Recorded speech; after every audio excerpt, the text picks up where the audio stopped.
kwento-kwentong, Matanda. oo, Wala naman siya. halimbawa nagpapakita. So ayan po, magmula dito, ayan, bababa po dyan sa anong yan, sa hagdan na kawayan, ayan po, ayan. Tapos ayun po sa bukana, ayun ang balsa. So mga, ilan nga po ulit? 175 meters. So yung underground river is 175 meters lang siya. Ayan, yung haba niya. Saka yung paloob yan, sir, yan yung may mini Palawan. Okay, ayun, mini Palawan daw ang tawag dito. Tapos sa may kalagitnaan po niyan, may shower na siya. Shower. Kaya Okay. yung papasok po talagang mababasa. Saka yung lalim niya po, iba-iba. Ang pinaka mababaw lang po dyan, 10 feet.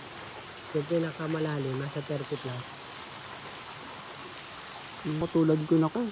Kahit nga ako nakarating dun sa Palawan, eh, hindi pa ako pumunta dun sa ano rin, yung underground nila.